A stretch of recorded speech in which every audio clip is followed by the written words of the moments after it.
Welcome to our TV showrunners panel today. I'm Chris Beachum, managing editor of Gold Derby. And our first guest today has a brand new show that just debuted a few weeks ago on Starz. It's Katori Hall with P-Valley. Katori, we were just talking a moment ago. You're from Memphis. This is set in the Mississippi Delta. This is my neck of the woods, if anybody can't tell from the accent. What made you want to set things there in the Mississippi Delta? Because I don't think the public has seen too many projects in that area. And I think that's a major reason as to why I just wanted to represent home. You know, I'm from Memphis, Tennessee, and we sneakily call it Memphis-sippy.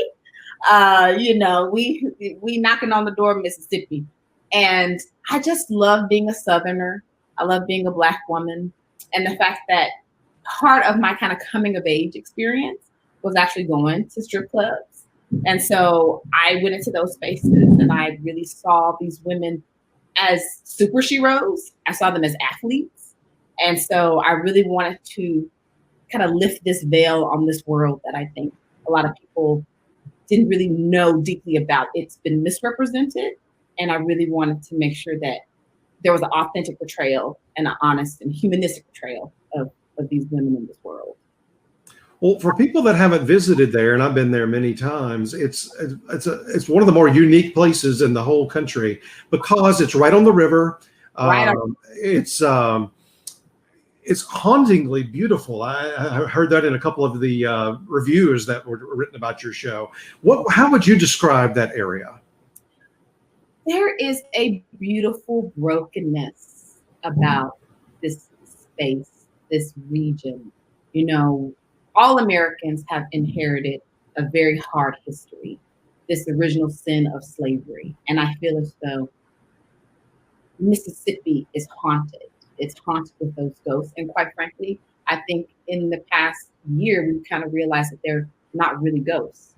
Like we are still dealing with the remnants of all of these injustices. And so the landscape actually kind of reflects that haunted quality. The fact you can go into those swamps and into the backwoods and feel it. And so we really, really worked hard with our production designer, with our DP to make sure that we were visually articulating this Southern world that a lot of people just are scared to explore, but that, you know, it's heavy, it's weighed down by its past and its history, and yet people have been so resilient. Buildings have been so resilient. And interestingly enough, you know, the Pink, which is the name of the strip club in P-Valley, it's like this old cotton warehouse. And so even in the edifices, we're able to kind of articulate this brokenness about the South. Another thing about this location is you got the big city of Memphis, where you're from, which is right on the river, but also right in the corner of Arkansas and Mississippi and Tennessee, of course. And then you've got the casinos coming down the highway, and then you've got the Mississippi Delta. It's all a fascinating little section because those casinos were added, maybe 20 years ago. So that is a neighbor to these people that are living in the area around the Pink. Yeah, a lot of people don't know, but in Mississippi, you have to put a casino on water. And everywhere else, like it's not like Vegas, it's not like Atlantic City. Like that is the hard and fast rule. And a lot of people have been able to kind of bypass this kind of Mississippi riverboat gambling by creating these canals. And so I really wanted, you know, all of these kind of real rules to really be represented and impact our fictional characters and this fictional town called Chucalissa City. I always joke that Chucalissa City is if Memphis and Jackson had a baby. You know, it's city country. You know, you got your rural folk there, you got your farmers even, but then, you know, you got folks who are very cosmopolitan, who are educated, and they're all kind of mixed up, pushing through this town, connecting, colliding in this town, to make it this kind of very specific milieu that, as I always say, feels a lot like Memphis-sippy if you come to our fictional Chucalissa City.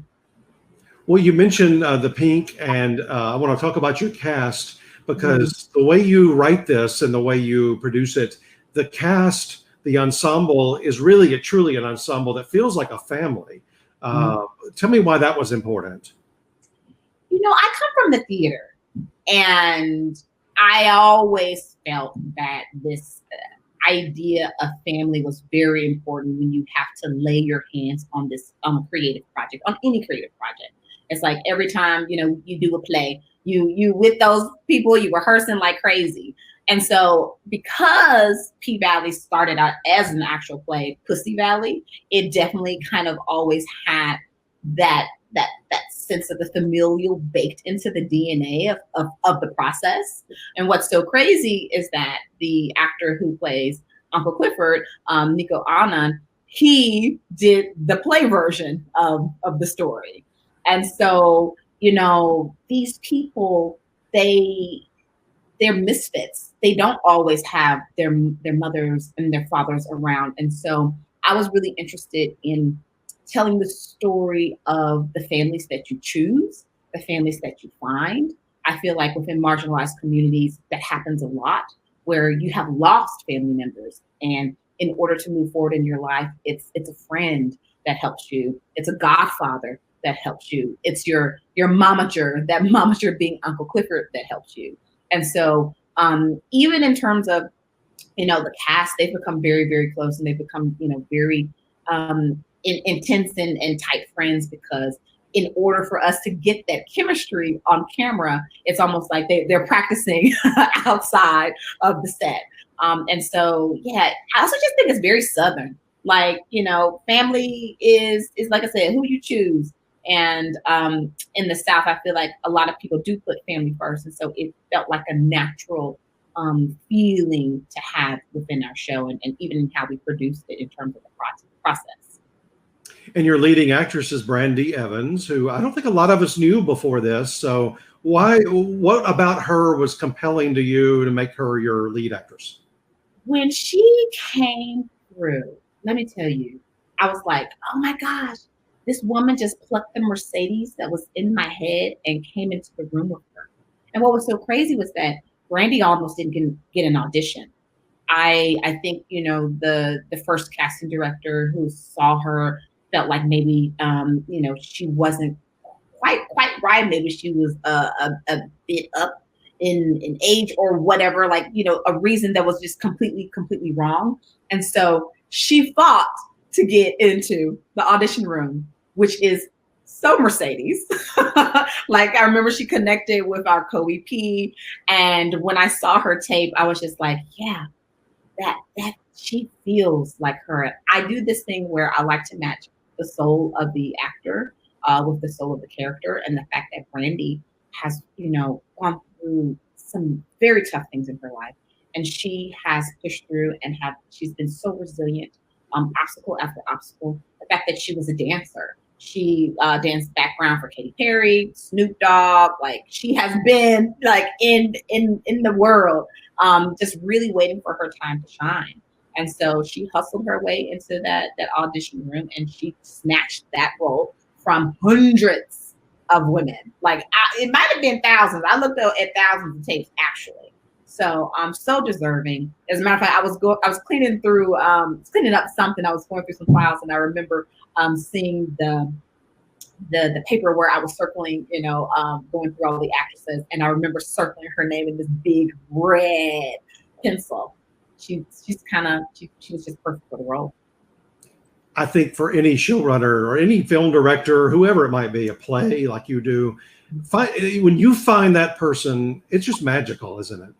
Gosh, it's beyond magical. And the thing is, it just makes your job so much easier. They joke and they say, you know, directing is 90% casting. And I think showrunning is 95% casting. The fact that you have someone to write to, you know, that they're going to say the words in the way that you imagine. You know, Brandy specifically is from Memphis as well. And so it wasn't a thing that we had to like teach her the dialect. Like, she just came in, she was like fixing stuff, you know, in the script. So just really grateful to have people on board who laid their hands on this project, who were just completely right. Like, everyone's souls definitely were in alignment with the soul of P Valley.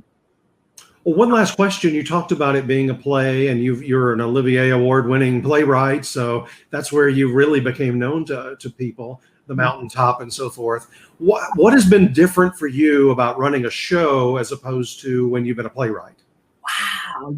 I mean, I would say storytelling, dramatic storytelling, whether it is Being able to do it over time. It's more than just that. I love the fact that you get a chance to tell it over time, but I think it's more about there are more hands on the wheel. Way more hands. It's hands on the wheel. Like, I didn't even know this hand was on the wheel. Like, there's a lot of conversations that you have to have with network executives. There's so many department heads. You know, in theater, there's like 5 people that you really gotta, talk to about the creative vision. But in TV, it's 300. And so just making sure that everyone's expertise is being used to, to put the show on the right track towards this Uber vision, I think has been important. And it's been a huge learning curve. And quite frankly, I'm still learning how to be a really good showrunner. But I love it, and I don't ever want to leave TV. But I also don't ever want to leave theater. So I guess I'm going to have too many jobs. Well, I remember Aaron Sorkin. I don't know why this just suddenly hit me, but of course he was a playwright, and he did his first show, Sports Night, in the late 90s before West Wing. And I remember reading in something like TV Guide or something at the time where he said, "We don't really know what we're doing, but we're having a great time doing it." He said he was, they were learning as they went along on how to do television. What he said, that's exactly right. I always joke and say, the best training for being a showrunner is being a mama, because you learn how to make life or death decisions based on, like, a few hours of sleep. Like, I have been put into some very tough spots, and I figured it out. But mostly it's because I had a really great team around me. Well, thank you so much. We'll see you back at the group panel in a few minutes. I know Starz is so excited about this show, and I'm thrilled for you on the audiences as well as the critical responses. You've really got something here. Thank you. Thanks for having me.